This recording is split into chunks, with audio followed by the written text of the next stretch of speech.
कहते हैं कि कई बार कुछ लोग ऐसे हमारे जीवन में मिलते हैं जो हमें बहुत कुछ सिखा जाते हैं। कुछ लोग हमें बताते हैं कि जिंदगी कैसे जीनी है। कुछ लोग हमें ये बताते हैं कि जिंदगी में कितने बुरे लोग मिले हैं। शायद इन्हीं को हम टीचर बोलते हैं। एक गुरु का या फिर एक टीचर का हमारे जीवन में बहुत ज़्यादा महत्व होता है। ऐसा लगता है कि पूरा जीवन शायद उन्हीं से हमारा आगे बढ़ता है। पैदा होने के बाद हमारे सबसे पहले टीचर हमारे माँ बाप, और उसके बाद जो भी गुरु हमें सिखाते हैं या पढ़ना सिखाते हैं, और फिर जिंदगी को पूरी तरीके से जीना सिखा देने वाले गुरु। पर क्या होगा अगर आपकी नींव बहुत ज़्यादा खतरनाक बन जाए? अगर कोई ऐसा ही टीचर जो रक्षक ना होकर एक भक्षक बन जाए तो? कई बार ऐसे सवाल जब मन में आते थे तो लगता था कि नहीं, ऐसा तो कभी हो ही नहीं सकता। पर धीरे धीरे वक्त के साथ कुछ कुछ चीज़ें बदलने लगी, और जब मैंने कई ऐसे केस सुने जहाँ पर एक टीचर अपने ही स्टूडेंट के साथ बहुत ज़्यादा बुरा करता है, तो मेरी खुद की रूह कांप गई कि क्या ऐसा भी कोई कर सकता है? कोई टीचर किसी के लिए कितना गलत हो सकता है? जब मैंने अपना अगला ऑडियो लॉग सुना तो वो सुनकर मुझे ऐसा लगने लगा कि मैं शायद बहुत अच्छे ज़माने से बिलोंग करता हूँ कि मुझे इन सब चीज़ों से गुजरना नहीं पड़ा, या फिर अब ये सब मामले ज़्यादा सामने आ रहे हैं ड्यू टू सोशल मीडिया। चलिए सुनते हैं इस अगले ऑडियो लॉग को और उसके बाद समझते हैं कि आखिरकार इस केस में हुआ क्या था। Case number 90। एक साधारण सा बायोलॉजी टीचर अनिरुद्ध शुक्ला, जिसने अपनी ही 3 स्टूडेंट्स की निर्दयता के साथ हत्या कर दी थी। हत्या का पैटर्न इतना अजीब था कि कोई उसे सोच कर ही डिप्रेस हो जाए।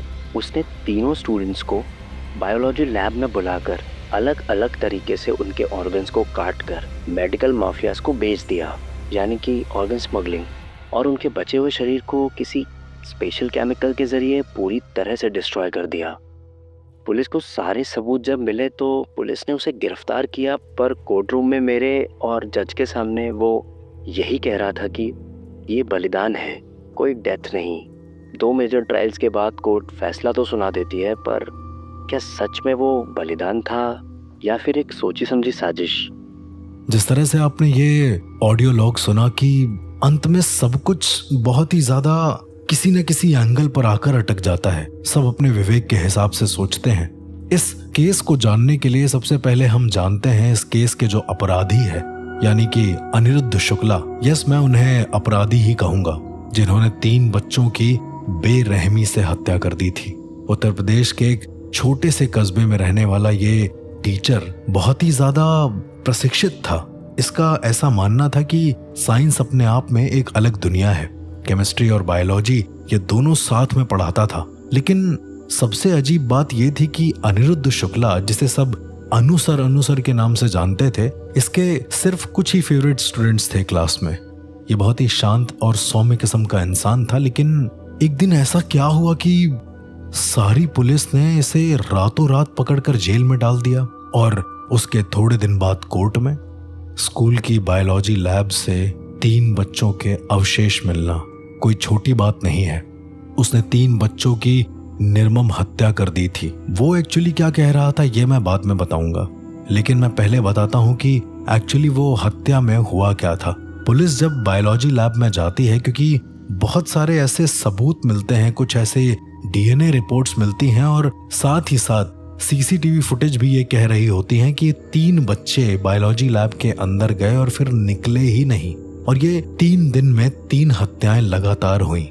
इसके बाद जब पुलिस ने पूरी तरीके से उस बायोलॉजी लैब को खंगाला तो वहां से जो चीजें प्राप्त हुई वो शायद आप सुनकर हैरान रह जाएंगे।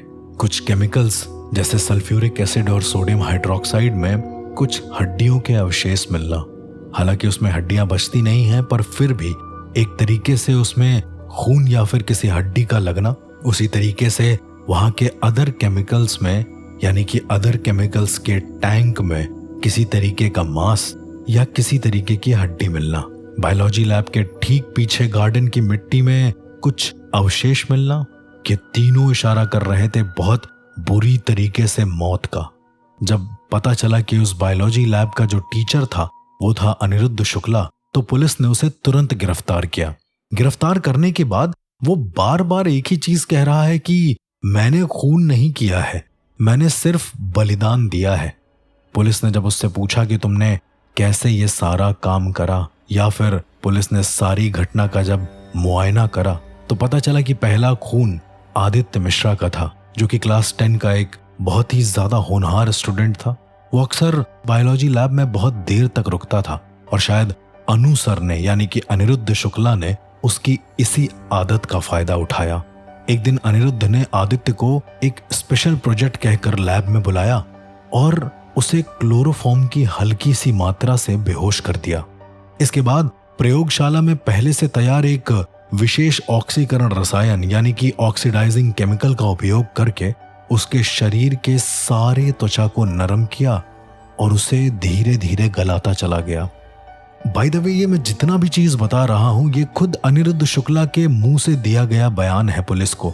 भले ही उसने कोर्ट में आकर कुछ भी बोला हो, पर उसने पुलिस को यही बयान दिया था। उसने सर्जिकल उपकरणों की मदद से आदित्य के जितने भी आंतरिक अंग थे पहले उन्हें निकाला और उसके बाद उसे एक मेडिकल रिसर्च के नाम पर अवैध बाजार में बेच दिया। उससे उसको पैसे भी मिले, यानी कि एक साफ साफ ऑर्गन स्मगलिंग का मामला। उसके शरीर के जितने भी शेष हिस्से बचे थे उसको अनिरुद्ध शुक्ला ने पीछे बने एक टैंक में डाल दिया जिसमें सल्फ्यूरिक एसिड और सोडियम हाइड्रोक्साइड का मिश्रण था। कहा जाता है कि ये दोनों मिश्रण जब मिलते हैं तो हड्डियों तक को गला सकते हैं, और शायद यही हुआ, पर खून लगा रह गया उस टैंक में। दूसरा मामला जो था वो था रिया सक्सेना, क्लास 9th। रिया बायोलॉजी में काफी रुचि रखती थी।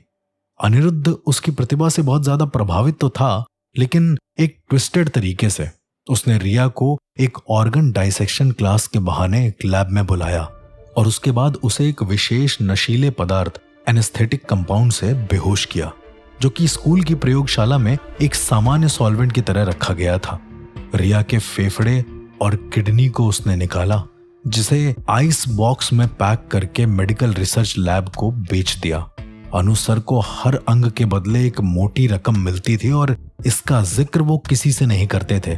स्कूल वालों का भी ये कहना था कि आए दिन उनके पास एक नई कार आ जाती थी, जो कि देखने में बहुत ज्यादा अजीब लगता था, क्योंकि एक इतने छोटे स्कूल का टीचर ये सारी चीजें कैसे कर पा रहा है ये किसी को नहीं पता था। महज 35,000 की नौकरी में इतनी कार को बदल बदल कर लाना ये कोई आम सी घटना नहीं थी। उस डॉक्टर ने रिया के शरीर को एथेनॉल और फॉर्मलिन के मिश्रण में घंटों तक रखा, जिससे शरीर का रंग और संरचना दोनों बदल गई। फिर उसी टैंक के जरिए उसको खत्म कर दिया। ये सारी चीजें बताते बताते वो सिर्फ हंस रहा था, ऐसे जैसे उसके चेहरे पर कि एक प्राउड भाव है कि उसने जो भी किया है एक बहुत ही अच्छी चीज के चलते किया है। पुलिस ने अगली चीज पूछी। पुलिस ने पूछा कि तीसरा खून विक्रम चौधरी, जो कि क्लास 8th का एक छोटा सा बच्चा था, उसके साथ क्यों किया। वो रिप्लाई में सिर्फ ये कह रहा था कि उसने क्यों, क्या, कैसे, ये सब नहीं देखा। उसने बस जो भी किया है बलिदान के लिए किया है। विक्रम अपने घर का एक अकेला बच्चा था। उसके माता पिता उसे देर से स्कूल लेने आते थे और शायद अनिरुद्ध सर ने इसी आदत का बहुत नाजायज फायदा उठाया। विक्रम को एक न्यू साइंटिफिक डिस्कवरी दिखाने का झांसा दिया और उसे लैब में बुलाकर कार्बन मोनोऑक्साइड जनरेटर को चालू कर दिया। अपने नाक पर एक बचाव यंत्र लगाकर अनिरुद्ध ने जैसे ही वो जनरेटर चालू किया, करीबन 5 मिनट के अंदर विक्रम धीरे धीरे बेहोश हो गया और उसकी सांस रुक गई। इस बार अनिरुद्ध शुक्ला ने जो किया वो और भी ज्यादा भयानक था। उसकी शायद सांस चल रही थी। अनिरुद्ध ने पागल होते हुए उसके दिल में छेद किया, बुरी तरीके से उसका दिल और लीवर निकाल दिया, जिसे एक विशेष तरीके के ग्राहक को बेच दिया जो कि ऑर्गन सप्लाई करता था इधर उधर। विक्रम के शरीर को उसने पोटेशियम हाइड्रोक्साइड और कुछ बायो एंजाइम्स की मदद से टैंक में ही नष्ट कर दिया। शरीर के बचे हुए अंश को उसने स्कूल के पीछे बने यानी कि बायोलॉजी लैब के पीछे बने गार्डन में मिट्टी में मिला दिया। तो उसने सोचा कि सारे सबूत मिट जाएंगे, पर धीरे धीरे जैसे ही इन बच्चों के गायब होने की कंप्लेन पुलिस में लिखाई गई तो पुलिस ने तुरंत स्कूल पर रिपोर्ट किया और स्कूल की सीसीटीवी फुटेज चेक करने के बाद सारी चीजें सामने आ गई कि लैब के अंदर ही जो हुआ है वही हुआ है। और at the end Aniruddh sir एक छोटा सा बॉक्स लेकर उस लैब से बाहर निकलते और फिर अगले दिन वो नॉर्मल हो जाते। लोगों को लगता कि बच्चे इसलिए नहीं आ रहे हैं कि शायद उन्होंने छुट्टी कर ली होगी, पर मामला कुछ और था। इन तीनों बच्चों की लगातार गुमशुदगी पर प्रशासन और पुलिस को बहुत ज्यादा शक हुआ। सीसीटीवी कैमरे की रिकॉर्डिंग जब खंगाली गई तो पाया गया कि आखिरी बार अनुसर ही लैब में देखे गए हैं, यानी कि अनिरुद्ध शुक्ला। वहां पर मिले प्रयोगशाला उपकरण, बायोलॉजिकल प्रिजर्वेशन कंटेनर और कुछ केमिकल टैंक ने सारी कहानी बयां कर दी।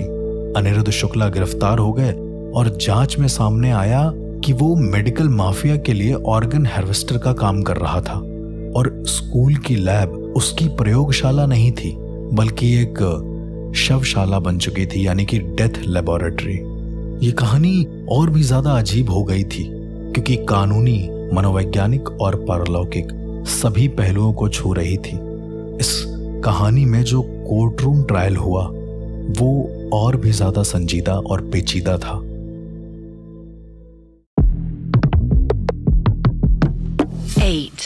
जिस प्रकार से आपने ऑडियो लॉग में सुना कि वो बार बार कह रहा था कि उसने बलि दी है, बलि दी है। चलिए जानते हैं कि कोर्टरूम ट्रायल में एक्चुअली हुआ क्या।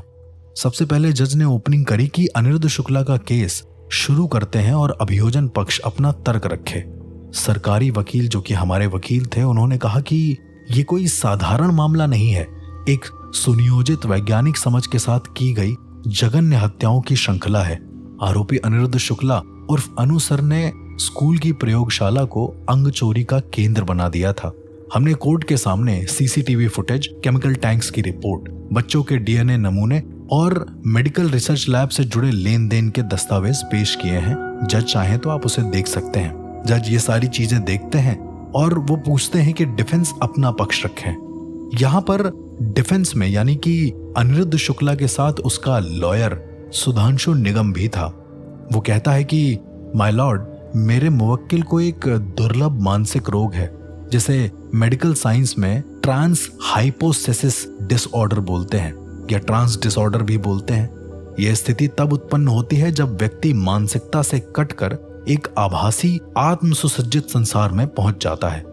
उसमें वो भी काम कर सकता है जो सामान्यतः असंभव प्रतीत हो, जैसे कि किसी के शरीर को काटना। हमारे लॉयर उससे कहते हैं कि तो आप कह रहे हैं कि 3 बच्चों के अंग को निकाल देना, उन्हें प्रिजर्व करना, केमिकल के सटीक अनुपात में शरीर को घोल कर खत्म कर देना, ये सब किसी ट्रांस में किया गया विज्ञान है। डिफेंस वकील ये कहते हैं कि साइंस ही नहीं, यह एक मानसिक दशा भी है। वो जज को ये बताते हैं कि मेरे मुवक्किल को लगता था कि वो मसान देवी, यानी कि मसानी माता की सेवा कर रहा है।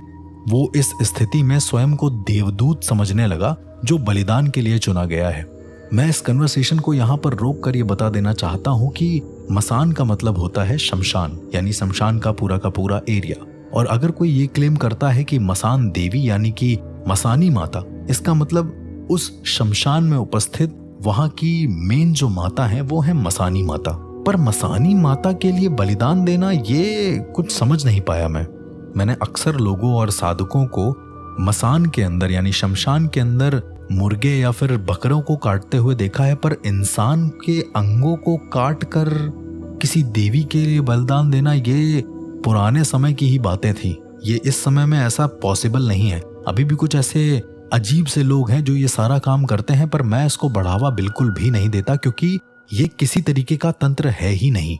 इसके बाद हमारे सरकारी वकील कहते हैं कि ये अगर देवदूत है तो क्या अंगों को मेडिकल माफिया को भेज भी रहा था और उससे लाखों रुपए कमा भी रहा था।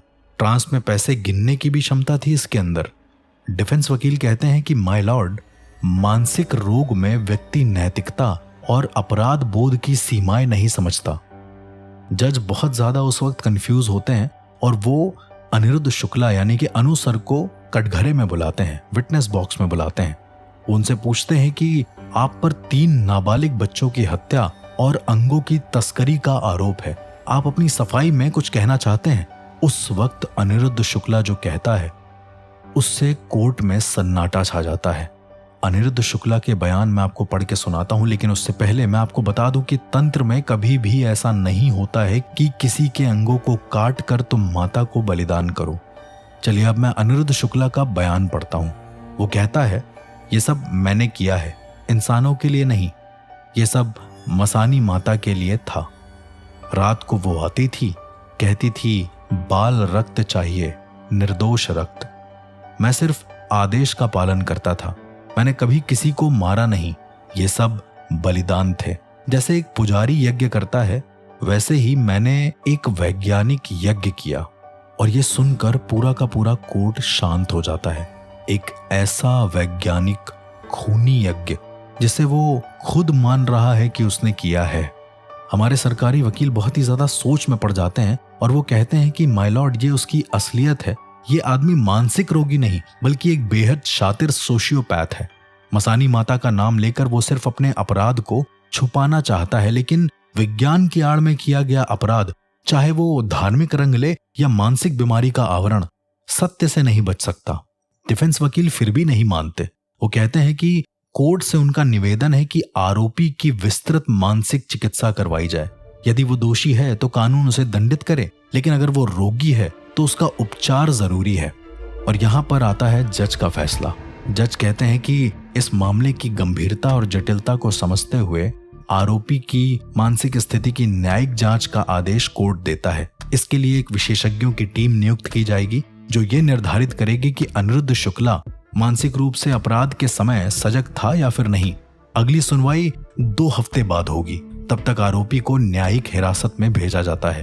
कोर्ट इसके बाद स्थगित हो जाता है। सबसे अजीब चीज ये थी कि हमारे लॉयर भी इस चीज में परेशान थे कि आखिरकार कोर्ट ने इतने संगीन मामले को मानसिक जांच कैसे दे दिया। कई बार ऐसा होता है जब इंसान बार बार पैरानॉर्मल या किसी सुपरनैचुरल आड़ को लेकर आगे बढ़ता है तो कोर्ट भी इस बात की पुष्टि करने में कहीं ना कहीं पीछे रह जाता है। 2 हफ्ते बाद फिर से कोर्ट में कई पहलू पेश किए जाते हैं। तब तक अनिरुद्ध शुक्ला उर्फ अनु सर न्यायिक निगरानी में था। टीम ने उसकी मानसिक स्थिति की जांच अलग अलग तरीके से करी, लेकिन अब मामला और भी ज्यादा सनसनी बन चुका था। जांच के दौरान जो सामने आया वो विज्ञान, कानून और आस्था तीनों की नींव को झकझोर कर रख देता था।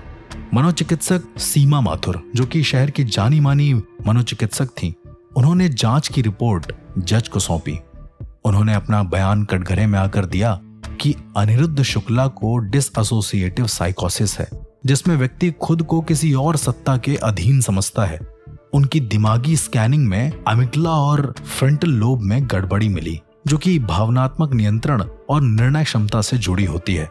उन्हें विश्वास है कि वो किसी देवी के आदेशों का पालन कर रहे हैं, पर वास्तव में ये एक डेल्यूजन ऑफ ग्रैंड्योर है, एक प्रकार का मानसिक भ्रम। उन्होंने बताया कि अनु सर यानी कि अनिरुद्ध शुक्ला ने पहले भी मानसिक अस्पताल में इलाज करवाया था, जो उन्होंने स्कूल से छुपा रखा था।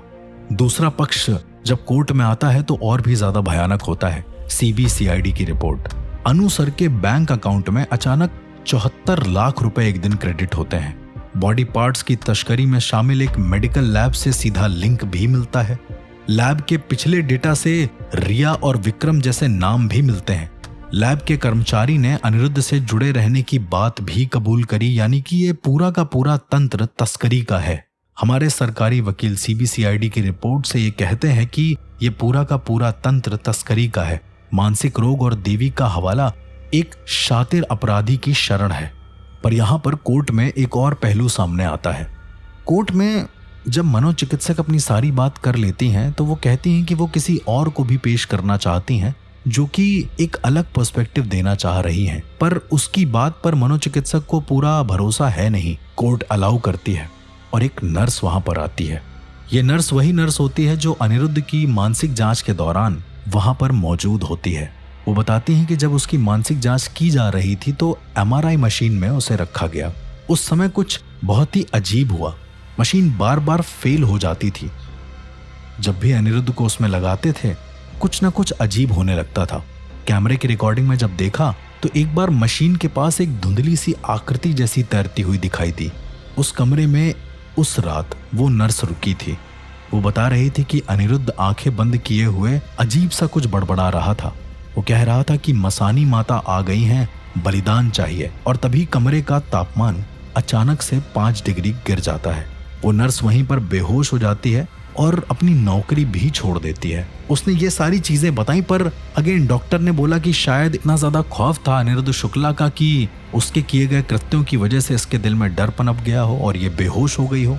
एट द एंड डिफेंस वकील कहते हैं कि माय लॉर्ड, ये एक मानसिक रोगी है जिसने अपने भ्रम में से ये किया। सजा नहीं, उपचार चाहिए। हमारे वकील कहते हैं कि इसने सोची समझी योजना से अंग बेचे हैं। मानसिक रोगी का हवाला देकर ये बच नहीं सकता। ये अपराधी है, बीमार नहीं। यहाँ पर जो जज होते हैं वो भी ये कहते हैं कि एक्चुअली में ट्रुथ क्या है, क्या ये एक साइकोलॉजिकल भ्रम है या फिर महज लालच की कहानी या कोई ऐसी शक्ति जो हमारे समझ के परे है। जज अपना फैसला सुनाते हैं। वो कहते हैं कि अनिरुद्ध शुक्ला को मनोचिकित्सकीय उपचार केंद्र में अनिश्चित काल के लिए भेजा जाता है, यानी कि अगर वो ठीक भी हो जाए तो भी वो उसी केंद्र में रहेगा। उसे उपचार केंद्र में एकदम अलग रखा जाएगा, सीसीटीवी निगरानी के अंतर्गत।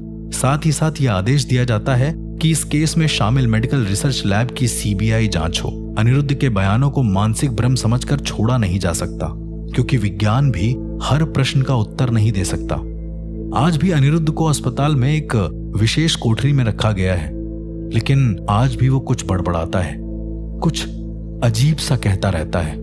कुछ लोगों का ऐसा भी मानना है कि वो किसी काले धुएं से बात करता है। वो काला धुआं उसके सर के आसपास घूमता रहता है और वो अपने दाएं हाथ को जोर जोर से मारता रहता है और कहता है कि वो बलि नहीं दे पाया, कोशिश करेगा कि अगले जन्म में जरूर दे। ये फाइल तो बंद हो जाती है, लेकिन अनिरुद्ध का शोर नहीं, कुछ और था ये। अगर मैं इस पर अपना एक पैरानॉर्मल एस्पेक्ट दूं तो जिस हिसाब से वो बलिदान के लिए कह रहा है, तो हाँ, ये संभव हो सकता है कि शायद उसने मसान में किसी तरीके की साधना करी हो। जैसा कि हमने केस में सुना था कि वो पहले भी मेडिकल जा चुका है। हॉस्पिटल में जाने पर शायद उसका ट्रीटमेंट ना हुआ हो तो उसने किसी साधक की मदद ली हो, किसी तांत्रिक की मदद ली हो और मसानी देवी को खुश करने के लिए पीछे लग गया हो। कई ऐसे बुरे साधक होते हैं जो कहते हैं कि मसानी देवी को अगर उन्होंने खुश कर दिया या फिर किसी इंसान ने खुश कर दिया तो वो उनके शरीर के रोगों को खत्म कर देगी, पर ऐसा नहीं होता है। तंत्र कभी भी ये नहीं कहता है और विज्ञान भैरव तंत्र में कभी भी ये नहीं आता है कि इंसान का शरीर पूरी तरीके से वो ठीक कर दे या कोई ऐसी बीमारी जो कभी ठीक ना हो वो ठीक हो जाए। शायद अनिरुद्ध शुक्ला ने इसी झांसे में आकर सारे के सारे कत्ल को अंजाम दिया हो। बस मुझे वो नहीं समझ में आया कि उसने ऑर्गन्स बेचे तो क्यों बेचे। शायद उसको पैसे की जरूरत हो जो तांत्रिक मांग रहा हो, जिसके जरिए वो साधना कर सके। इस तरह की चीजें भी कई बार होती हैं। मेरा आप सबसे यही कहना है कि तंत्र मंत्र के चक्कर में आकर कभी भी कोई ऐसा कृत्य ना करें जिससे आपको और आपके आसपास रहने वाले किसी भी इंसान को दिक्कत हो, क्योंकि एट द एंड आप अपराधी साबित हो जाएंगे और ये भी नहीं पता चलेगा कि आप तंत्र करते थे या फिर नहीं करते थे। एक बिना गुरु के किया गया तंत्र बहुत ही बेकार होता है और कभी भी तंत्र ये नहीं सिखाता या कोई पैरानॉर्मल एस्पेक्ट ये नहीं सिखाता कि उसके अंदर किसी निर्दोष इंसान की बलि दो, उसे काटो और फिर उसके शरीर को गला दो। तो मेरा बस यही कहना है कि ये पॉसिबल नहीं है और इसमें अगर किसी भी तरीके का तांत्रिक एस्पेक्ट शामिल हो सकता है तो अजम्पशन है कि सिर्फ यही हो सकता है कि वो किसी बुरे तांत्रिक के चक्कर में आके ये सब करने लगा हो और बुरी शक्तियां इसी के ऊपर हावी हो गई हों, जिस तरीके से MRI मशीन में भी दिखी थी चीजें। शायद हो सकता है कि ये किसी पैरानॉर्मल घटना के क्रम में फंस चुका हो बुरी तरीके से। मौत की प्रयोगशाला अब सिर्फ एक कहानी नहीं थी, एक चेतावनी थी कि विज्ञान, पागलपन और अंधविश्वास की सीमाएं अक्सर धुंधली होती हैं। जल्दी मिलते हैं एक और नए केस के साथ, तब तक के लिए सुनते रहिए सुपरनैचुरल क्राइम्स विद RJ अर्श।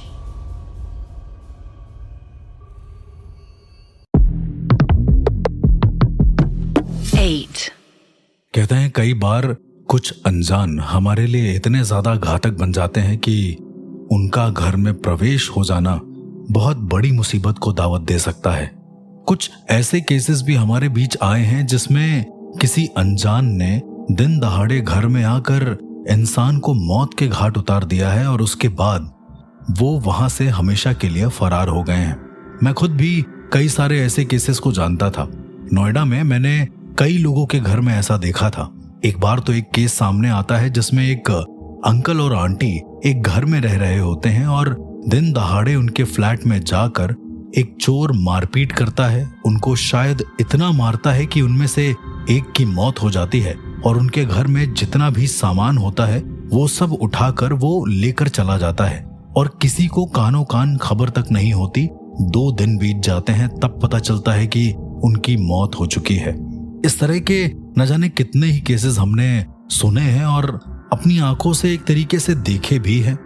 कुछ मेरे मोहल्ले में भी ऐसे केस हुए थे जहां पर चोर आते हैं और मार कर चले जाते हैं। पर क्या होगा अगर आप किसी इंसान को अपना माने, यदि वो फिर भी अनजान हो और आप उसे अपना मान लें और इसके बाद भी वो आपके घर में एक ऐसा षड्यंत्र रच दे कि आप सोचने पर मजबूर हो जाएं कि मैंने गलती कर दी थी या फिर ये सब एक ऊपर वाले का किया हुआ कोई काम है। मैंने जब अपना अगला ऑडियो लॉग सुना तो वो सुनकर मेरे रोंगटे खड़े हो गए, क्योंकि एक ऐसा निर्मम कार्य जो शायद आम इंसान या फिर कोई आम साइकोलॉजी सोच ही ना पाए। एक इंसान किस हद तक बुरा सोच सकता है कि वो किसी का खून कर दे, वो किसी बड़े इंसान का खून कर दे। पर क्या होता है अगर कोई इंसान अपने किसी लोभ या लालच के लिए या फिर किसी भी बनाए गए संरचना के लिए 2 अलग अलग छोटे से बच्चे का मर्डर कर दे। चलिए सुनते हैं पहले इस ऑडियो लॉग को और उसके बाद आगे बढ़ते हैं इस केस में कि एक्चुअली क्या हुआ था। केस नंबर 76, एक ऐसा केस जिसमें 2 भाइयों ने एक बहुत ही ज्यादा ब्रूटल किलिंग को अंजाम दिया। ये दोनों भाई एक बार्बर शॉप चलाते थे और इन्होंने अपने शॉप के सामने स्थित घर में जाकर दिन दहाड़े उस घर में मौजूद 2 बच्चों की 14 बार चाकू घोंपकर खौफनाक हत्या कर दी।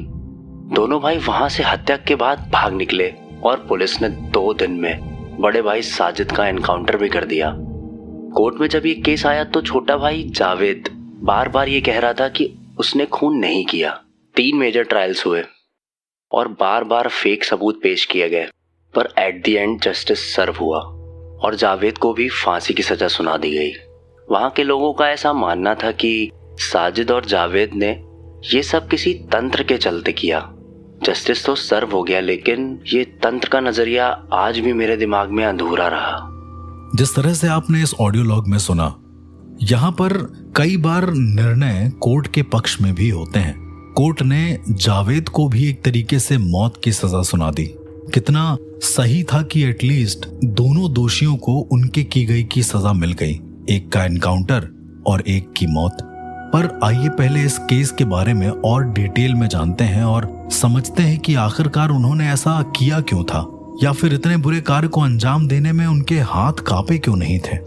साजिद और जावेद 2 भाई थे जो कि उत्तर प्रदेश के एक छोटे से कस्बे में एक बार्बर शॉप चलाते थे, एक नाई की दुकान। लोग उन्हें बहुत ज्यादा शरीफ और मेहनती मानते थे। उनका कहना था कि ये लोग पूरे मोहल्ले की मदद करते हैं और एक्चुअली अगर पूरे मोहल्ले में किसी को कोई भी दिक्कत हो जाए तो साजिद और जावेद दोनों ही मदद करते थे, फिर चाहे मदद पैसे की हो या खाने को लेकर। एक बार की बात है, साजिद और जावेद के पास शायद कोई बूढ़ी औरत आती है।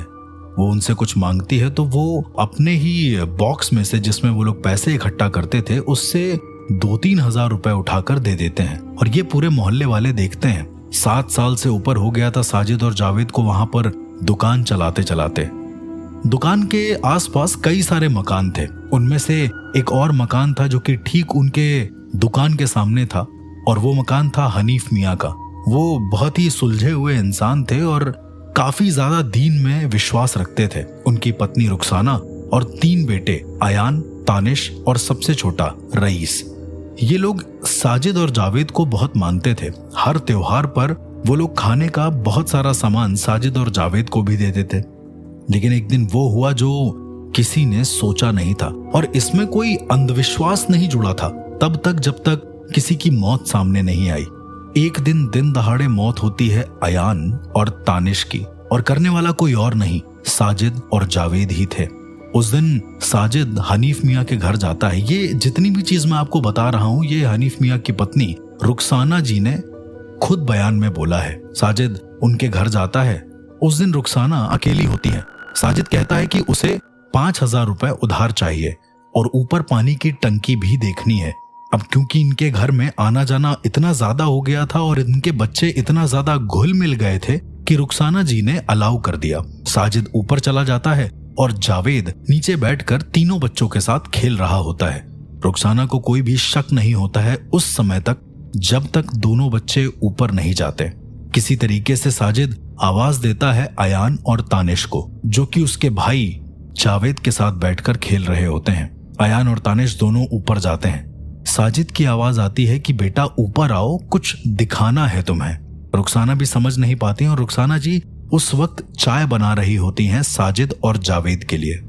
जावेद सबसे छोटे रईस के साथ खेल रहा था। सब कुछ नॉर्मल लग रहा था, पर ऊपर जाते ही 2-3 चीखें सुनाई दी, बहुत तेज।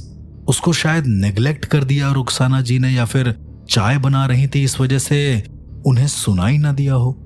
और उसके बाद शुरू हुआ हैवानियत का खेल, जो कि बहुत ज्यादा भयानक था। रईस को भी आवाज आती है साजिद की। जावेद, जो कि साजिद का भाई था, वो रईस को भी ऊपर भेजता है। वहां जाकर रईस क्या देखता है कि उसके दोनों भाई तानिश और अयान मरे हुए हैं। उनके पूरे शरीर में चाकू गुदी हुई है, ऐसे जैसे किसी ने जानबूझकर उस पर चाकू मारा हो, और उनके खून से साजिद नहा रहा था। ये देखकर बहुत जोर से रईस चीखता है, और जब भागने की कोशिश करता है तो उसका पैर सीढ़ियों से फिसल जाता है। वो गिरते हुए नीचे आ जाता है। उनकी माँ रुखसाना भागते हुए जाती हैं और रईस से पूछती हैं कि क्या हुआ। तो वो कहता है कि दोनों भाई को मार डाला उसने। और इतनी देर में रुखसाना जी क्या देखती हैं कि ऊपर से साजिद हाथ में चाकू लिए, पूरा शरीर खून से नहाया हुआ, वो नीचे उतर रहा होता है और कहता है कि अब उसका काम पूरा हुआ, छोटे बेटे को वो छोड़ देगा। इतना कहते ही रुखसाना जी की चीख निकल जाती है और वो किसी तरीके से बाहर भागने की कोशिश करती हैं। जब वो बाहर भाग रही होती हैं तब वो नोटिस करती हैं कि जो जावेद है वो सोफे पर बड़े आराम से बैठा हुआ है, ऐसे जैसे उसे कोई सुध ही ना हो। और जब तक वो लोगों को बुलाती तब तक जावेद और साजिद दोनों के दोनों घर से निकलकर फरार हो जाते हैं। यानी कि साजिद ने दोनों भाइयों को ऊपर बुलाकर उन पर बेरहमी से चाकू से वार किया और उसके बाद उनके खून से नहाने लगा। चूंकि बच्चे ऑन स्पॉट डेड हो जाते हैं तो पुलिस उनकी बॉडी को तुरंत पोस्टमार्टम के लिए ले जाती है। जब पूरा मोहल्ला पूरी तरीके से इकट्ठा हो जाता है और पुलिस आ जाती है तो साजिद और जावेद जंगल की ओर भागते हुए दिखाई देते हैं। पुलिस को यह सूचना मिलती है और पुलिस चारों तरफ उनकी खोजबीन शुरू कर देती है। 2 दिन के बाद पुलिस साजिद को एनकाउंटर में मार डालती है, पर मरते हुए भी उसका यही शब्द था कि अब उसका काम पूरा हुआ। सबसे अजीब बात यह थी कि फॉरेंसिक रिपोर्ट जब सामने आई उन दोनों बच्चों की, तो उसमें वो बच्चे हंसते हंसते मरे थे। अब यहाँ पर साइंस कहीं ना कहीं पीछे रह जाता है। वो लोग ये एक्सप्लेन नहीं कर पा रहे थे कि बच्चे हंसते हुए क्यों मरे। किसी बच्चे को जब आप चाकू मारेंगे तो उसको दर्द होगा और वो बहुत ज्यादा चिल्लाएगा, पर साजिद ने जब चाकू मारा वो भी 14 अलग अलग बार, जब वो चाकू मार रहा था तो बच्चे चिल्ला क्यों नहीं रहे थे? शायद इसका रीजन ये होगा कि साजिद ने दोनों बच्चों का मुंह पकड़ लिया होगा और उसने एक ही बार में दोनों बच्चों को चाकू मारा तो कैसे मारा, ये बात अभी भी मिस्ट्री थी। फॉरेंसिक रिपोर्ट का कहना था कि दोनों बच्चों का मुंह बुरी तरीके से दबाया गया है, एक का शायद हाथ से और दूसरे का शायद पैर से, ताकि साजिद का एक हाथ खाली रहे दोनों बच्चों को मारने के लिए। और उसके बाद उन्हें बेरहमी से मारा गया है। एक बच्चे की ड्यू टू फियर डेथ हो गई है और एक बच्चे की दम घुटने की वजह से डेथ हो गई है। उसके बाद बुरी तरीके से उनके शरीर के अलग अलग भागों पर चाकू मारे गए, जिससे a huge amount of bleeding के कारण उनकी डेथ हो गई। अब सबसे अजीब बात यह थी कि फॉरेंसिक रिपोर्ट ये तो बता रही थी कि उनके साथ क्या हुआ, पर कैसे हुआ वो नहीं बता रही थी। बच्चों के चेहरे हंसते हुए थे जब उनकी डेड बॉडी लाई गई। इवन जब वो मरे थे तो भी उनके चेहरे पर एक स्माइल थी, ऐसे जैसे किसी ने उनके चेहरे को पकड़कर स्माइल करा दी हो और उनका चेहरा वहीं पर अकड़ गया हो। ये कैसे संभव है? कुछ चीजें ऐसी होती हैं जो शायद हमारे और साइंस से परे होती हैं। खैर, साजिद को तो एनकाउंटर में मार दिया गया, पर जावेद भाग गया। वहां के स्थानीय लोगों का यह मानना था कि दोनों भाई तांत्रिक अनुष्ठान करते थे। साजिद की पत्नी को गर्भपात हो जाता था हमेशा। इस वजह से शायद साजिद और उसके भाई जावेद दोनों ने मिलकर किसी तांत्रिक की मदद ली होगी।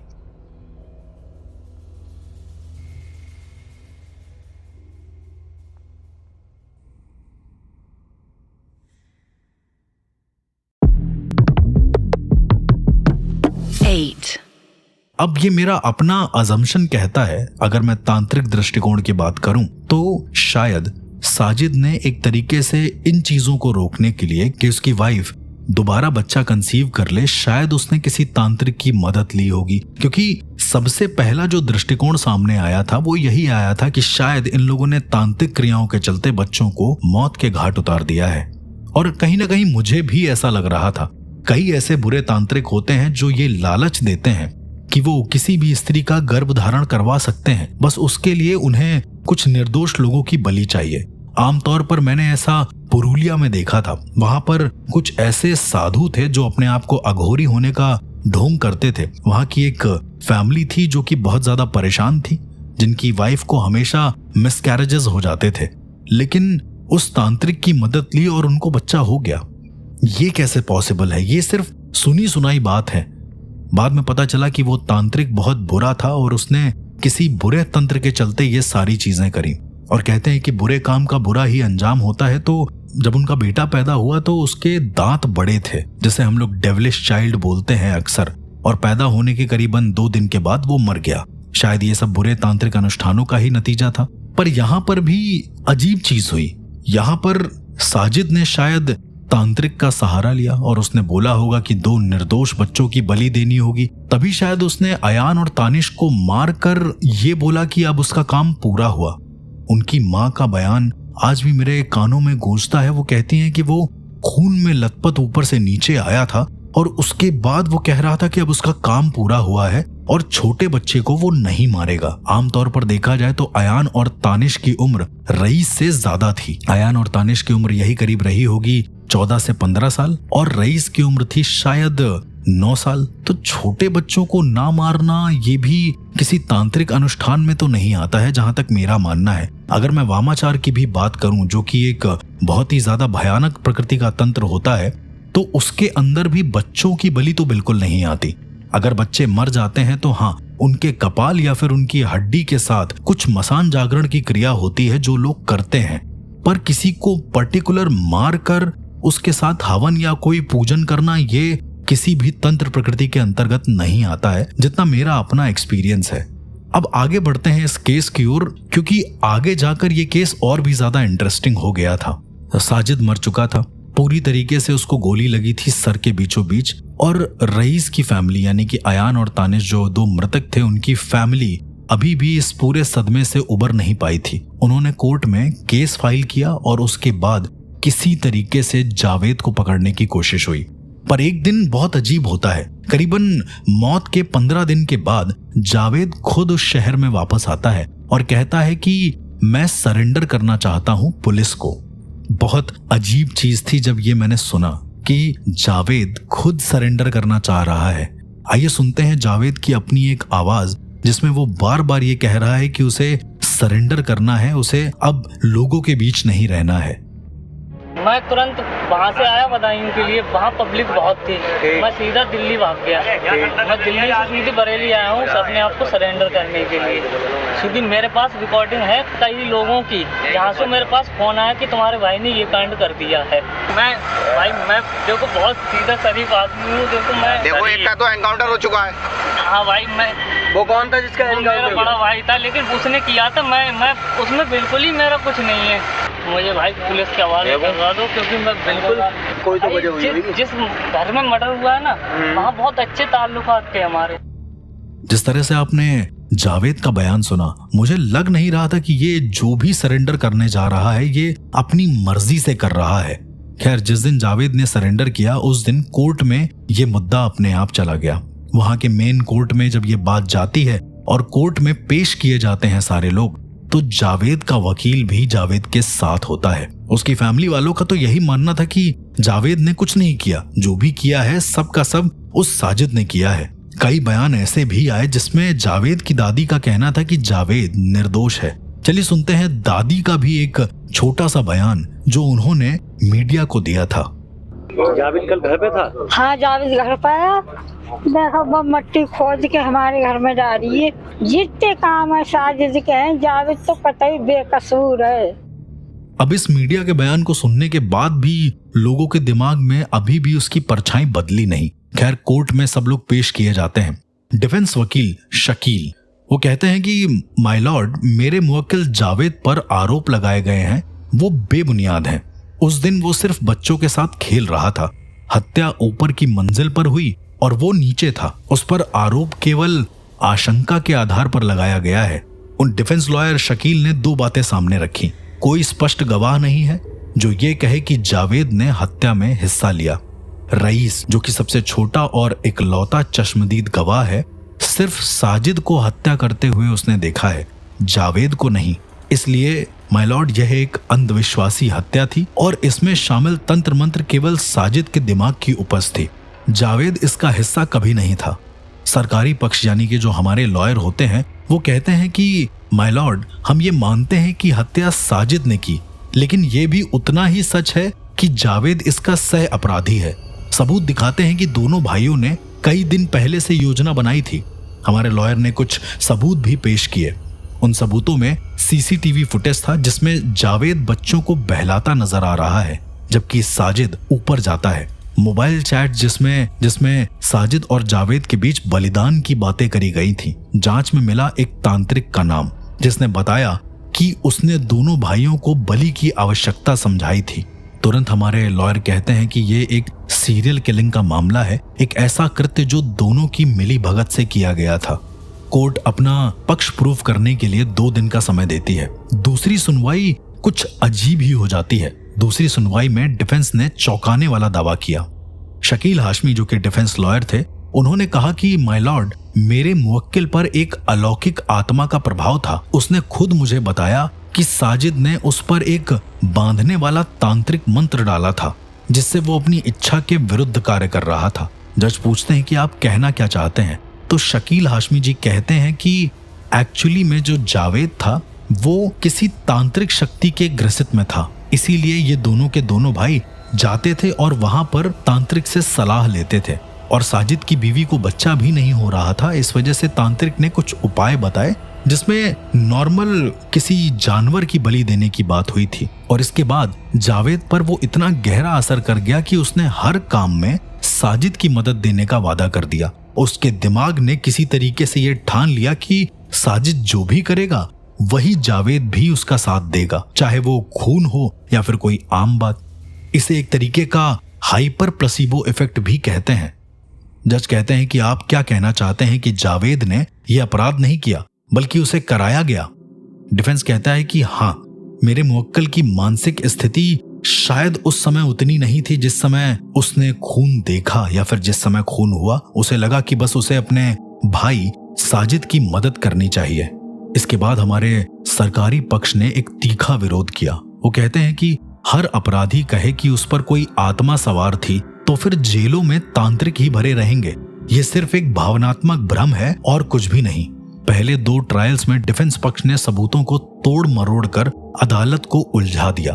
पहला, मानसिक स्थिति की रिपोर्ट को झूठे मनोवैज्ञानिक रिपोर्ट से प्रभावित करके, और दूसरा, एक गवाह को पैसे देकर झूठा बयान दिलवाया गया कि जावेद वहां पर था ही नहीं। पर हमारे सरकारी वकील ने हार नहीं मानी। तीसरी और अंतिम सुनवाई होती है। सरकार ने एक बड़ा खुलासा किया। एक गुप्त ऑडियो रिकॉर्डिंग पेश की जाती है जिसमें साजिद और जावेद की बातचीत थी। दोनों के दोनों बच्चों की बलि के बाद सब ठीक हो जाएगा ये कहने का दावा कर रहे थे, जिसमें साजिद जावेद को समझा रहा है और जावेद हामी भर रहा है। साथ ही साथ पुलिस की रिपोर्ट में साफ लिखा था कि हत्या से कुछ घंटे पहले जावेद और साजिद ने उस तांत्रिक से बात करी थी और तांत्रिक ने ये बोला था कि उन्हें बच्चों की बलि चाहिए। हमारे लॉयर कहते हैं कि माय लॉर्ड, जावेद सिर्फ अपराधी नहीं बल्कि एक योजनाकार भी है।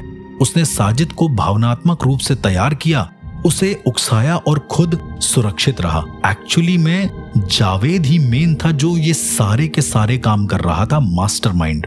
डिफेंस लॉयर की तरफ से ये दिखाया जा रहा है कि जावेद बिल्कुल भी मानसिक रूप से ठीक नहीं है, पर एक्चुअली में वो पूरी तरीके से ठीक है।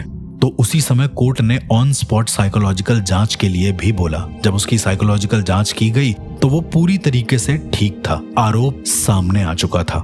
जज एस.के. वर्मा का फैसला आता है। वो कहते हैं कि जावेद अली को भारतीय दंड संहिता की धारा 302 हत्या और धारा 1208 षड्यंत्र के तहत दोषी करार दिया जाता है। अदालत ये मानती है कि जावेद ने 2 मासूमों की हत्या की साजिश रची और उसका हिस्सा बना, इसलिए उसे फांसी की सजा दी जाती है। फांसी तब तक दी जाए जब तक मृत्यु ना हो, to be hang till death. फांसी की सुबह जेल की दीवारों के बीच जब जावेद को ले जाया गया तो उसने आखिरी बार आसपास खड़े जल्लादों से भी यही कहा कि मैंने सिर्फ उसके बच्चे के खातिर किया था, लेकिन शायद लोगों ने इंसानियत खो दी है। इसके बाद उसे फांसी पर लटका दिया गया। हमारे लॉयर को अभी भी यही लग रहा था कि यह सब किसी तंत्र के चलते हुआ है। चलिए इसको तंत्र के पर्सपेक्टिव से भी डिकोड कर लेते हैं। अगर मैं अपना टेक दूं इस पर, तो शायद उसने तांत्रिक को किसी तरीके का हवन करने के लिए बोला होगा, जिसमें 2 निर्दोष लोगों की बलि देनी होगी।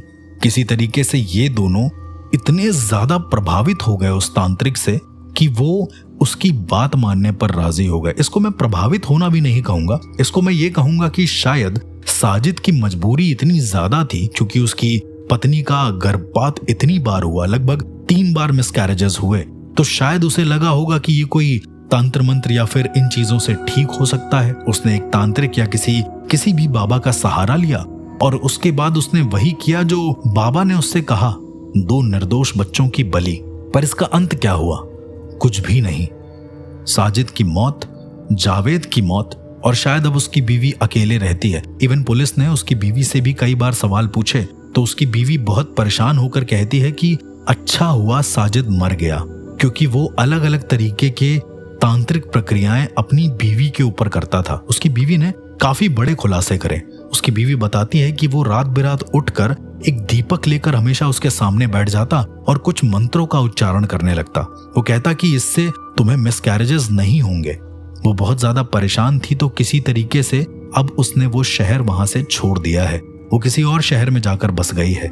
एक ऐसा कृत्य जिसने 2 भाइयों को अलग कर दिया, जिसने एक परिवार के 2 बेटों को मार दिया और माँ बाप और उसके भाई को तोड़ दिया, और जिसने खुद की बीवी को कहीं का नहीं छोड़ा। सारे परिवार एक साथ तबाह हो गए। कहते हैं कभी भी बुरे काम का कोई साफ नतीजा नहीं होता। शायद इस कहानी में भी कुछ ऐसा ही हुआ।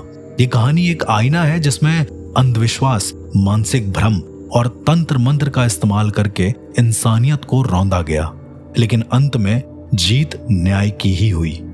मेरी माने तो इसमें किसी भी तरीके का सुपरनैचुरल या तांत्रिक एस्पेक्ट मौजूद नहीं है, क्योंकि इस तरह के बलि के प्रावधान एक जिंदा इंसान को मारकर शायद कभी भी तंत्र में किसी भी पंथ के अंतर्गत नहीं होते। इस वजह से मैं इस कहानी को बिल्कुल नकारूंगा और सिर्फ यही कहूंगा कि बहकावे में आकर साजिद ने खून कर दिया और जावेद ने एक बुरी योजना बनाई। इस तरह के और केस को जानने के लिए सुनते रहिए सुपरनैचुरल क्राइम्स विद आरजे अर्श।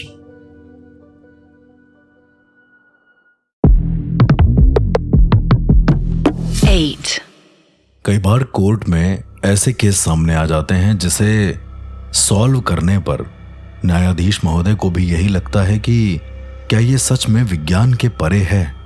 क्या इस कोर्ट में जो आने वाले सवाल हैं वो अधूरे हैं?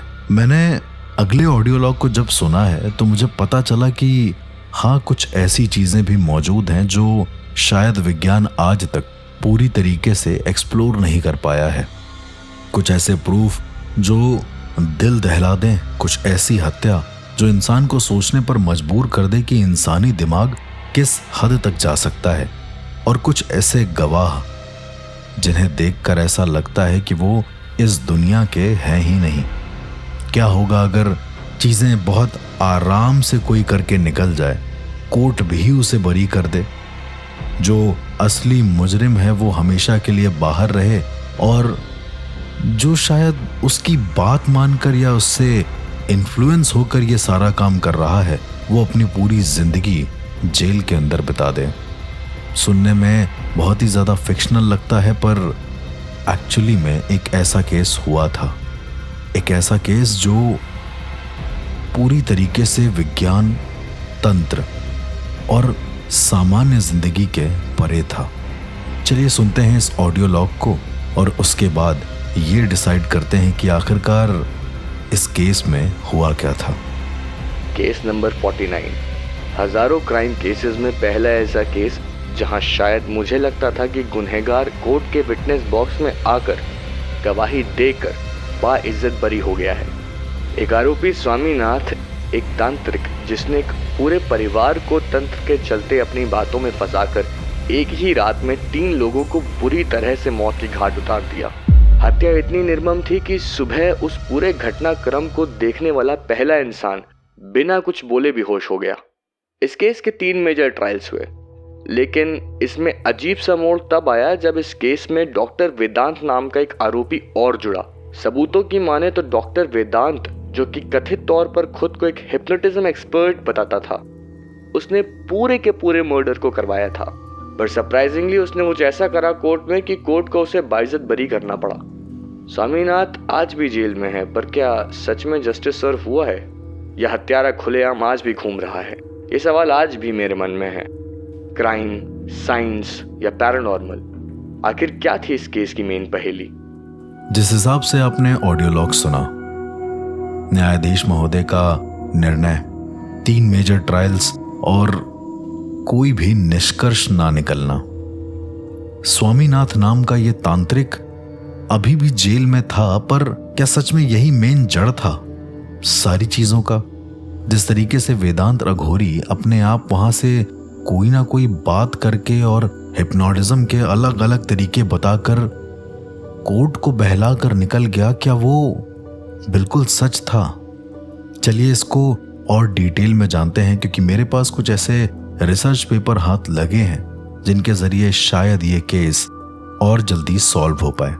3 बहुत बुरी तरीके से मर्डर, उत्तर भारत का एक छोटा सा कस्बा जहां पर यह सारा का सारा हादसा हुआ था। एक ऐसी रात जो सिर्फ रात नहीं लग रही थी, वो एक तांत्रिक अनुष्ठान की रात थी। शर्मा परिवार, जिसमें कुल 5 सदस्य थे अलग अलग, रमाकांत शर्मा, उनकी पत्नी सुधा, बेटा गौरव, बहू सिमी और नातिन पायल, ये 5 लोगों का परिवार बहुत ज्यादा सुखी रहता था। मोहल्ले में सारे लोग इनको जानते थे और अजीब बात यह थी कि इनका ज्यादा मतलब नहीं रहता था लोगों से। वो अपने ही घर में रहते, सुबह आरती करते, शाम को आरती करते और उसके बाद सो जाते। उनके घर की आरती सभी को सुनाई देती और सभी को अच्छी भी लगती। वो एक तरीके से अच्छा काम कर रहे थे, बस बात इतनी सी थी कि वो किसी से बोलते नहीं थे। उनके घर में पंडित भी आते थे जिनसे हवन और न जाने अलग अलग तरीके के अनुष्ठान होते थे, पर सब सात्विक होते थे। कोई भी हवन ऐसा नहीं था जो तामसिक रूप में हो जाए। अब यहां पर आती है वो रात जिस रात सब कुछ बदल गया। उस दिन वो हुआ जो शायद किसी ने सोचा नहीं था। उनके घर में एक अखबार वाला रोज अखबार देने आता था, उनका गेट खटखटाकर। अगले दिन जब वो इंसान आया है तो गेट खुला था। अंदर जो उसने चीज देखी है वो शायद कोई भी इंसान अगर देख ले तो उसके लिए एक भयानक हादसा ही हो जाए। अंदर उसने 3 लाशों को देखा है। एक लाश जिसके सर पर एक कपाल रखा हुआ था, यानी कि स्कल का ऊपरी हिस्सा, और उसका पूरा शरीर खून से नहाया था या फिर किसी लाल रंग के तेल से।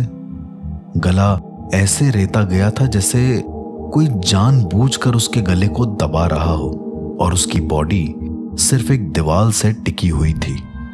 दूसरी लाश और भी ज्यादा भयानक थी। दूसरी लाश शायद पत्नी सुधा शर्मा की थी, जिसके पैर पूरी तरीके से जला दिए गए थे। शायद अब हड्डी ही नाम मात्र की बची होगी। बाकी बचे हुए पूरे धड़ और मुंह पर गीली हल्दी और भभूत पोती गई थी, जो दिखने में लग रहा था किसी तांत्रिक पद्धति का हिस्सा है। और तीसरी हत्या सबसे ज्यादा भयानक थी। गौरव, जो उनका बेटा था, वो उल्टा दीवार पर लटका हुआ था। उसके जेनिटल्स पर किसी ने बहुत बुरी तरीके से चाकू मारा हुआ था और बहुत ही ज्यादा भयानक तरीके से उसकी आंखें किसी ने निकाल ली थी। ऐसी हत्या देखकर उस अखबार वाले की शायद पूरी तरीके से कॉन्शियसनेस ही चली गई। वो बेहोश हो गया। जब वो उठा है तो बहुत सारे लोग आ चुके थे, पुलिस भी वहां पर मौजूद थी। उससे भी पूछताछ करी गई तो उसने यही बताया कि ये सारी की सारी चीजें देखकर वो बेहोश हो गया। उसे कुछ नहीं समझ में आया कि क्या हुआ। जब आस पड़ोस के लोगों ने ये चीज देखी, क्योंकि उनका घर एक खुले एरिया में था, इसलिए उनके घर के आसपास के जितने भी लोग थे वो सब उस घर के पास पहुंच गए। ऐसा नजारा उस दिन पूरे मोहल्ले ने देखा, जो शायद बहुत ही ज्यादा भयानक था। उसके एक रात पहले एक तांत्रिक जिसका नाम स्वामीनाथ था, वो उस घर में आया था। 4 दिन के बाद पुलिस ने तुरंत बॉडी को पोस्टमार्टम के लिए भेजा और उसके बाद घटना स्थल की जांच एक अलग तरीके से करवाई। एक ऐसी स्पेशल जांच जिसमें हर एक चीज बहुत डिटेल से समझ में आए। उनके हाथ एक बहुत ही महत्वपूर्ण सुराग लगा, खून से सनी हुई रुद्राक्ष की एक माला और एक तंत्र साधना पुस्तिका जिसमें बलिदानों की प्रक्रिया लिखी हुई थी। गांव वालों से पूछताछ के बाद पता चला कि स्वामीनाथ पिछले कई दिनों से यहां पर देखा जा रहा था। वो हर बार आता था और आरती वगैरह कराकर लौट जाता था। पुलिस ने इसी बिना पर उसको उसके आश्रम से गिरफ्तार कर लिया। जब उससे सारी बात पुलिस ने पूछी तो उसने कहा कि वो सिर्फ और सिर्फ एक हवन कर रहा था जिसमें देवी काली के लिए उसे पूजा पाठ करनी थी।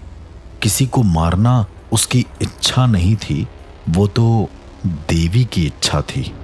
स्वामीनाथ ने ये दलील पेश करी पुलिस को, ये बयान दिया। इसी बयान के आधार पर इसे कोर्ट में लाया गया।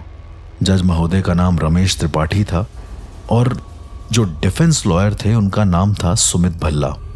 सबसे ज्यादा अजीब बात यह थी कि वो कोर्ट में आने के बाद भी अपना पहला स्टेटमेंट यही दे रहा था कि मैंने कोई हत्या नहीं की, मैं केवल तांत्रिक पूजा कर रहा था। ये बलिदान देवी काली के लिए थे ताकि मुझे अमरत्व की सिद्धि मिले। किसी को मारना मेरा उद्देश्य नहीं था, ये तो देवी की इच्छा थी। पुलिस को दिए गए बयान में उसने और भी ज्यादा भयानक चीज बताई। उसने बताया कि वो पहले पहर में पूजा स्थल पर बैठा और पहली बलि को उसने ऐसे ही अंजाम दिया। उसने उसके सिर पर खप्पर रखा और लाल रंग का तेल उसके सर पर उड़ेलता चला गया तब तक जब तक उसकी सांसें न बंद हों। कपाल क्रिया के नाम पर स्वामीनाथ ने अजीब तरीके से उसके गले को रेतने का आदेश दिया और रमाकांत शर्मा की वाइफ सुधा शर्मा ने अपने ही पति का गला घोंट दिया। दूसरी हत्या को भी अंजाम उसने ऐसे ही दिया। उसने कहा कि ये एक अग्नि साधना है और अग्नि साधना में अग्नि के समक्ष बंधक बनाकर रखा जाता है इंसान को। तो उसने उसके बाद सुधा शर्मा को आग के पास बैठने को बोला और अपने दोनों पैरों को हवन कुंड में डालने को बोला, जिससे उसके दोनों पैर जल चुके थे। स्वामीनाथ ने मंत्रोच्चारण के बीच काले तिल और गोरोचन को भी जलाया। फिर उसने सुधा के शरीर पर गीली हल्दी और भभूत पोती और उसे पूरी तरीके से ऐसे ही छोड़ दिया तब तक जब तक उसका दिल बंद ना हो जाए। तीसरी हत्या को उसने नक्षत्र बलिदान बोला। उसने बताया कि ये हत्या यानी कि ये बलिदान सबसे ज्यादा इंपॉर्टेंट था क्योंकि ये ग्रह शांति के लिए था। नक्षत्रों की चाल बताकर उसने गौरव यानी कि रमाकांत शर्मा और सुधा शर्मा के बेटे का पूरा खून निकालकर उसे उल्टा लटकाकर बांसुरी बजाई और फिर खंजर से, जो कि एक अलग तरीके का उपकरण था उसके पास, उससे गौरव के जेनिटल्स पर प्रहार किया ताकि उसकी कुंडलिनी शक्ति पूरी तरीके से जागृत हो जाए। पायल और सिमी किसी तरीके से बच गई थी, पर यह नजारा देखकर उन दोनों को दिल का दौरा पड़ गया और वो दोनों मर गईं। ये जो चीज हुई ये बहुत ज्यादा अजीब था। उसने जो पुलिस को बयान दिया ये सारी की सारी चीजों को पलट कर रख दे रहा था। ऐसा लग रहा था कि उसने अपना गुनाह भी कबूल किया है, पर वो एक अलग ट्रांस में जाकर बात भी कर रहा है, क्योंकि कोई भी अपराधी अपना गुनाह इस तरीके से कबूल करे तो उसे तुरंत सिर्फ और सिर्फ मृत्यु दंड मिलना चाहिए। पर यहां पर कुछ और भी हुआ। कोर्ट में डिफेंस लॉयर भी मौजूद था। उसने कहा कि मान्यवर स्वामीनाथ एक साधक है मानसिक रूप से बीमार नहीं, वो भारतीय संस्कृति के अनुसार तंत्र साधना कर रहा था। यह हत्या नहीं बल्कि एक आध्यात्मिक क्रिया थी। उसके पास कोई निजी लाभ का उद्देश्य नहीं था। सरकारी वकील हमारे कहते हैं कि मानवर ये हत्या की क्रूरता है। स्वामीनाथ ने इंसानी बलिदान के नाम पर तंत्र मंत्र की आड़ में 3 निर्दोष लोगों की हत्या कर दी। ये कोई पूजा नहीं हो सकती, ये एक साइकोपैथोलॉजिकल किलिंग थी। उसका मकसद सिर्फ अमृत पाना था और इसी भ्रम में उसने मानवता को रौंद दिया। अगर ये पूजा थी तो क्यों बच्चों को मारने की कोशिश की गई? क्यों कमरे में खंजर, खप्पर और मानव खून से सनी हुई वस्तुएं मिली?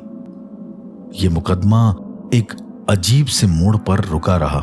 अदालत ने 2 दिन का टाइम दिया पुलिस को बाकी और सबूत और चीजों को इकट्ठा करने का। अदालत के सामने अब 2 अलग अलग पोल्स हैं, एक और धार्मिक स्वतंत्रता और आध्यात्मिक आस्था और दूसरी ओर कानून, मानवाधिकार और हत्या का अपराध। जज ने अपनी अंतिम टिप्पणी करी और कहा कि इस मामले में कानून और धर्म के बीच स्पष्ट रेखा खींचना कठिन है। हम ये तय नहीं कर पा रहे हैं कि हत्या है या अंधविश्वास का अंजाम। हम विशेषज्ञ मनोवैज्ञानिकों और तंत्र विशेषज्ञों की रिपोर्ट का इंतजार करेंगे और पराविज्ञान विशेषज्ञों की रिपोर्ट का इंतजार करेंगे। समझ नहीं आ रहा था कि क्या स्वामीनाथ सच में एक तांत्रिक था जिसने ये सारी की सारी चीजें करी।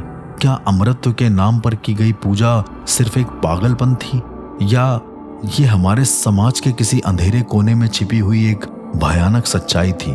फैसला अभी भी बाकी था कि न्याय और अंधविश्वास के बीच की रेखा कब खत्म होगी। और ये फैसला धीरे धीरे कहीं ना कहीं नजदीक भी आ रहा था, मोह, मृत्यु और मंत्र को लेकर।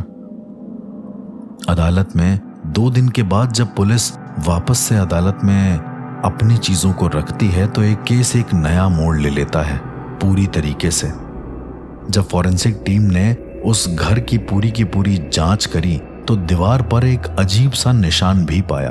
वो चिन्ह एक तांत्रिक साधना, नागबंद साधना से जुड़ा हुआ था। लेकिन खास बात यह थी कि इसे कुछ विशेष तांत्रिक ही जानते थे। इसके अलावा सीसीटीवी फुटेज में एक और परछाई दिखी जो स्वामीनाथ के आने से पहले उस घर में दाखिल हुई थी। पायल जो उनकी नातिन थी, उसने भी अपने फोन में एक छोटी सी रिकॉर्डिंग करी। उस रिकॉर्डिंग में था कि एक और आदमी आया, उसके हाथ में घंटी नहीं थी, लेकिन उसके बोल सुनकर सब लोग दंग रह गए।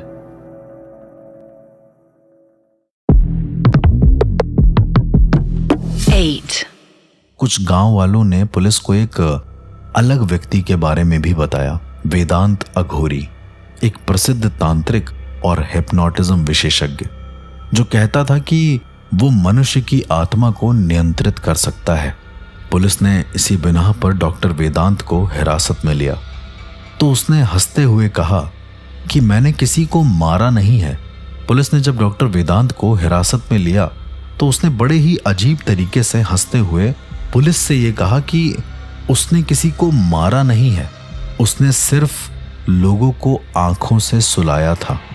जो मरे वो नींद में ही मर गए। जब पुलिस ने वेदांत के घर की पूरी तलाशी ली तो उसके लैपटॉप से एक ऑडियो फाइल बरामद हुई जिसमें वो एक अजीब सा हिप्नोटिज्म मंत्र बोल रहा था। मंत्र बड़ा अजीब था, निश्चलम मनः अग्नि नयतु जीव। अगर मैं इसको अपनी दृष्टिकोण के हिसाब से जोड़ूं तो ये किसी भी पद्धति या फिर सामवेद के हिसाब से भी अगर मैं जोड़ कर देखूं तो ये किसी प्रॉपर वेदों का मंत्र तो नहीं है।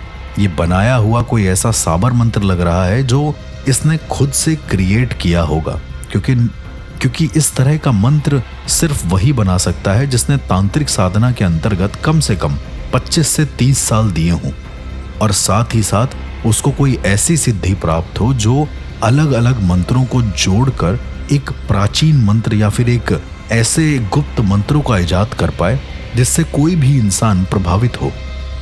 चलिए इस केस में और आगे बढ़ते हैं।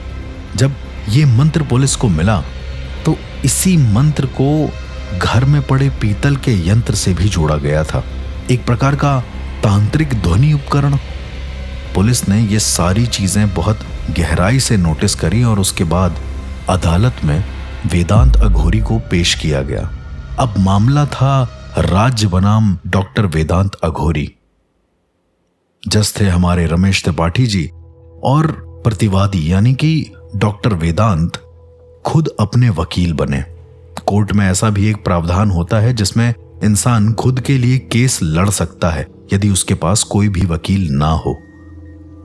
क्योंकि वेदांत शायद हिप्नोटिज्म एक्सपर्ट था, इस वजह से उसने अपना ही टेक लिया।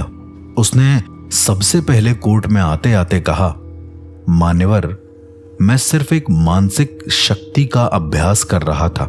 मैंने किसी को छुआ तक नहीं। मेरा मकसद केवल उनके मन को शांत करना था ताकि स्वामीनाथ सही साधना कर सके। इससे पहले कोर्ट में कोई और बात पूछता, उसने कोर्ट में हिप्नोटिज्म की 5 अलग अलग तकनीकों का जिक्र किया। पहली तकनीक ड्राइविंग थ्रू डेल्टा वेव, मस्तिष्क की नींद वाली तरंगों को नियंत्रित करना। Second technique visual slow image induction, आंखों के जरिए व्यक्ति की चेतना को धीमा कर देना। तीसरी तकनीक पोस्ट हिप्नोटिक कमांड, नींद के बाद भी आदेशों का पालन करना। चौथी टेक्निक एनिग्मेटिक ऑडियो ट्रिगर, ध्वनि के जरिए मन पर काबू करना। और पांचवी टेक्निक रिवर्स आइडेंटिटी इन्फ्लुएंस, व्यक्ति को यह यकीन दिलाना कि वो कोई और है। हमारे सरकारी वकील ने उन्हें रोकते हुए कोर्ट में यह कहा कि आपने इंसानों को खिलौना बना दिया है और आप इसे आध्यात्मिक कह रहे हैं। आप साधु नहीं बल्कि एक मानसिक अपराधी हैं। लेकिन वेदांत ने अदालत में मौजूद सरकारी मनोवैज्ञानिक को एक डेमो दिया। आमतौर पर आप क्या सुनते हैं कि कोर्ट में कोई मामला आया, उसके बाद किसी साइकोलॉजिस्ट ने आकर या किसी ऐसे स्पेशल मनोचिकित्सक ने आकर सारे के सारे चीजों को बहुत गहराई से देखा और उसके बाद उसने केस सॉल्व कर दिया। पर नहीं, यहां चीजें बहुत अलग थीं। डॉक्टर वेदांत अघोरी एक इतने ज्यादा एक्सपर्ट तांत्रिक थे, या इतने ज्यादा कह सकते हैं कि शातिर तांत्रिक था, कि उसने कोर्ट में मौजूद एक मनोवैज्ञानिक को भी पूरी तरीके से अपने काबू में कर लिया। आई एम सॉरी टू से दिस बट यस, ऐसा हुआ था। डॉक्टर वेदांत अघोरी ने जज से यह परमिशन ली कि वो एक डेमो दिखाना चाहता है, और वो डेमो किसी और के ऊपर नहीं दिखाना चाहता। वो डेमो दिखाना चाहता है एक सोचे समझे क्रिमिनल साइकोलॉजिस्ट के ऊपर, जो बहुत ही ज्यादा एक्सपर्ट हो अपनी फील्ड में। जो उस केस का अध्ययन कर रहे थे, उन साइकोलॉजिस्ट को कोर्ट में पेश किया जाता है। एक क्रिमिनल साइकोलॉजिस्ट जिन्होंने बहुत सारे केसेस को सॉल्व किया था। डॉक्टर वेदांत अघोरी ने कोर्ट में ही उन क्रिमिनल साइकोलॉजिस्ट को उनकी कुर्सी से उठाकर बोला, अब आप पंछी हैं, उड़िए। और वो क्रिमिनल साइकोलॉजिस्ट चौंकते हुए कुछ पल के लिए हाथ फैलाकर खड़ा हो गया। अदालत पूरी तरीके से दंग रह गई कि इस अघोरी ने, या फिर इस सो कॉल्ड डॉक्टर वेदांत अघोरी ने, जो खुद को हिप्नोटिज्म एक्सपर्ट भी कहता है, उसने एक वेल मेंटेन्ड माइंड को अपने काबू में कर कैसे लिया, वो भी 2 मिनट के अंदर अंदर। सभी सबूतों के बावजूद सीधा कोई भी फिजिकल एविडेंस वेदांत के खिलाफ नहीं था। वो उस घर में तो था, लेकिन किसी के शरीर पर उसके उंगलियों के निशान नहीं थे, ना ही हथियार से जुड़ा कोई संपर्क। कोर्ट अपना फैसला देती है। कोर्ट कहती है कि वेदांत का आचरण संदेहास्पद है, परंतु सबूत केवल मानसिक नियंत्रण तक सीमित है। हत्या का दोष सिद्ध नहीं होता। अतः यह कोर्ट डॉक्टर वेदांत अघोरी को बरी करती है। मैं जब इस पूरी फाइल को पढ़ रहा था तो मेरे हाथ कांपने लगे कि एक ऐसा इंसान जो सच में शायद हत्यारा हो सकता था, या शायद नहीं वही हत्यारा था, उसने पूरे कोर्ट के सामने ये प्रूव कर दिया कि वो ये कर सकता है। दरअसल सम्मोहन और हिप्नोटिज्म में ऐसा पॉसिबल है, पर सिर्फ उन लोगों के लिए जो इसमें कई सालों से हैं, जिनके पास ज्ञान का ऐसा भंडार है जो शायद आम इंसानों के पास ना हो। कोर्ट में आकर हंसते हुए बरी हो जाना एक बहुत अजीब चीज था। मेरे पास एक रिपोर्टर का भी बयान है, एक प्रेस रिपोर्टर जिसने डॉक्टर वेदांत से अंतिम समय में कुछ बात करी थी। कोर्ट से निकलते वक्त वो मुस्कुरा रहा था। इन पत्रकार ने पूछा कि क्या आपने ही हत्या की थी? डॉक्टर वेदांत ने हंसते हुए बोला कि अगर मैं सच में हत्यारा होता तो आप मुझसे सवाल नहीं पूछ पा रहे होते। और यह सुनकर मीडिया भी बुरी तरीके से चुप हो गई। तो क्या हत्याएं स्वामीनाथ ने की थी या वो भी वेदांत के प्रभाव में था? क्या डॉक्टर वेदांत ने सबको सम्मोहित कर वहां पर मांस बलिदान करवा दिया, या ये दोनों किसी बड़े राक्षसी प्रयोग का हिस्सा थे? मुझे ऐसा लग रहा था कि अब शायद फाइनल चीजें हो चुकी हों, स्वामीनाथ जेल में हो और केस खत्म, पर एक और फाइल मेरे हाथ में थी, उसके आगे के ट्रायल की। मेरे दिमाग ने यह कहा कि न्याय के देवी की आंखें तो बंद हैं, पर शायद उसे कोई देख रहा है, एक ऐसी शक्ति जो शायद किसी को ना दिख रही हो। मैंने अगले रिपोर्ट्स को पढ़ा। यह रिपोर्ट और भी ज्यादा भयानक थी। भयानक तो एकदम नहीं कह सकता मैं, लेकिन कुछ ऐसा था जो पूरी तरीके से किसी भी इंसान की नींव को हिलाकर रख दे। स्वामीनाथ एक काली साधक, डॉक्टर वेदांत अघोरी एक सम्मोहन विशेषज्ञ, दोनों शर्मा परिवार की रात में हुए उस हत्या में थे, पर आरोप तो सिर्फ स्वामीनाथ पर था। लेकिन अब एक आखिरी सुनवाई हुई, एक आखिरी प्रयास सच और झूठ की रेखा को खत्म करने के लिए। कोर्ट रूम उस दिन पूरी तरीके से भरा हुआ था। पत्रकार, धार्मिक संगठन, वैज्ञानिक शाखाएं और आम लोग सब एक एक करके वहां पर मौजूद थे। न्यायाधीश महोदय रमेश त्रिपाठी जी थे, डिफेंस लॉयर सुमित भल्ला और एक विशेष गवाह प्रोफेसर नीरा मेहता, परामनोविज्ञान विशेषज्ञ। सरकारी पक्ष ने अंतिम सुनवाई में एक गुप्त सबूत प्रस्तुत किया। शर्मा परिवार के घर में रखा गया एक तांत्रिक खप्पर, वही खप्पर जो सबसे पहले हुई मौत में उसके सर पर रखा हुआ था। अब यहां पर बहुत अलग चीज लिखी हुई है, मैं पता नहीं इसको पढ़ूं या ना पढ़ूं, पर इसमें लिखा हुआ है कि वो खप्पर अपने आप गर्म हो जाता था, स्वतः जलने की घटनाएं हो रही थी उस खप्पर में। प्रोफेसर नीरा मेहता एक बहुत स्पेशल परामनोविज्ञान विशेषज्ञ, उन्होंने अदालत में आकर कहा, हमने इस खप्पर को वैज्ञानिक प्रयोगशाला में सुरक्षित रखा। किसी भी रासायनिक अभिक्रिया या घर्षण से इसमें स्वतः आग उत्पन्न नहीं हो सकती, परंतु हर पूर्णिमा की रात ये जल उठता है बिना किसी कारण के। इसके अलावा घर के पूजा कक्ष में कैमरे में एक अजीब सी छाया कैद हुई जो स्वामीनाथ की गिरफ्तारी के बाद भी वहां पर आती रही। फिर उन्होंने अदालत को एक ईवीपी यानी कि इलेक्ट्रॉनिक वॉइस फिनोमिनल सुनाया, जिसमें घर के पूजा स्थल से एक आवाज रिकॉर्ड हुई, एक आवाज जो बार बार ये कह रही थी कि मारो, खत्म कर दो, कुछ भी मत छोड़ो। ये सुनते ही कोर्ट रूम पूरी तरीके से शांत हो गया। कई लोगों ने यह आवाज अपने कानों से सुनी और महसूस किया कि उस रात वहां पर शायद कोई और भी था। कोर्ट ने एट द एंड स्वामीनाथ से अपना स्टेटमेंट देने को बोला, तो उसने कहा कि मैंने सिर्फ पूजा की थी, जो कुछ भी हुआ वो किसी और शक्ति की उपस्थिति में हुआ। मैंने सिर्फ बलिदान का माध्यम निभाया, असली हत्या करने वाला कोई और था जिसे तुम सब नहीं देख सकते। और अब आता है जज का अंतिम निर्णय।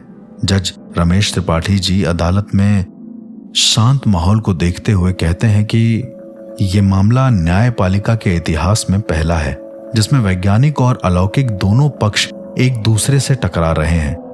एक ओर हमारे पास भौतिक साक्ष्य है और दूसरी ओर वो संकेत जो विज्ञान की परिधि के बाहर है। कोर्ट ये स्वीकार करता है कि मामला विशुद्ध हत्या की तरह नहीं देखा जा सकता।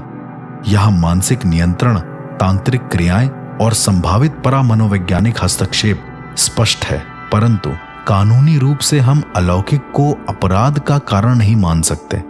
जब तक कि वो प्रत्यक्ष प्रमाण में तब्दील ना हो।